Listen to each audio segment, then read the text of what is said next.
I have a question for you. Whenever you scroll on your phone for hours, what is the feeling that you get before doing that action? So let's paint a picture, right? Let's say there's two people. One person's been happy all day.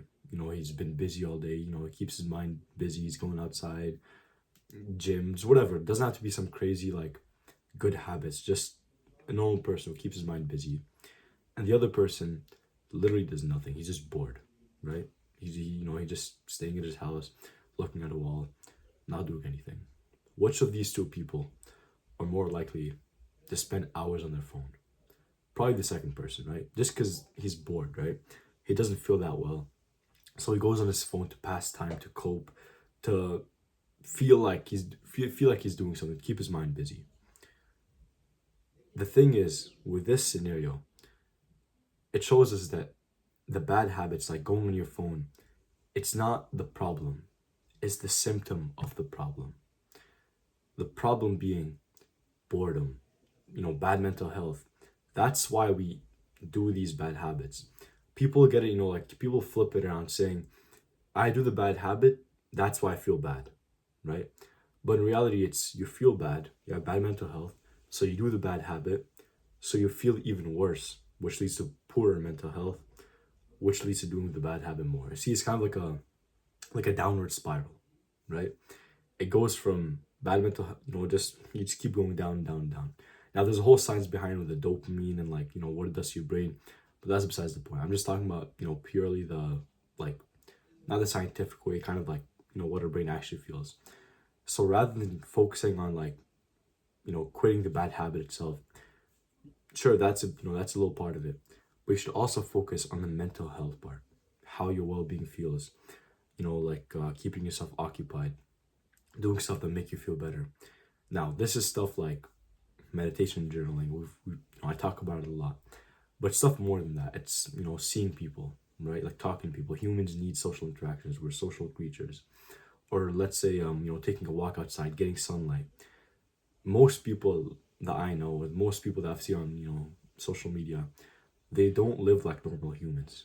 They live like subhumans. They sleep pretty poorly, which affects their mind in a negative way. They don't see the sun, no vitamin D, low, like low hormones and messing up the hormones, low testosterone. You don't have that much energy. They eat pretty shit, right? They have weird foods that lower their energy. All of this, lower energy and hormone, like, unbalances. It makes you, like, since you're not living like a normal human, you're not eating the healthy foods, you're not seeing the sun, you're not sleeping properly. Of course, you'll tax your mental health. Of course, you'll lower your mental health. Of course, you'll feel like shit. That's when the bad habits again also come in, right? So live like a normal human. That's the best way you could put it. That's the best way to improve your life from here to here. Eat fruits, eat your meat, eat vegetables, look outside, talk to people. If you do these steps, I'd say a good, like, 60% of your mental health problems will go away. At least 60. And now that we mentioned the downward spiral, now once you've fix your mental health by 60, 70%, whatever it is, there's something called an upward spiral. Whenever you feel better, you start doing better habits too, right?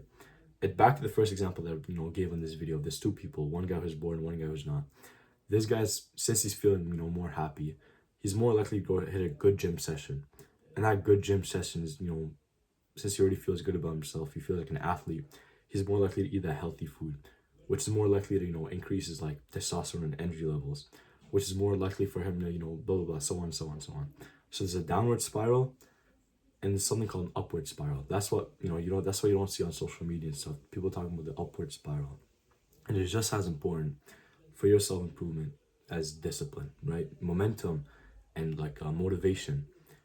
It might not stick with you forever like discipline, but it's still very important. You still want to be motivated and feel like doing the self-improvement. You don't want to make it feel like a chore. You don't want to make it feel like a big task that, like, oh shit, you wake up, oh fuck, I have to do self-improvement. You want to be like, oh yeah, I get to do self-improvement, right? And that upward spiral will help you with that, which will help you consistency. If you've stuck this far, the top link in the description, it's a link to my community. There's already like 8 or 9 people who joined it. You should join it too. There's a course on daily habits. You could talk about your goals. You could talk about the problems faith in self-improvement. And yeah, see you in the next one.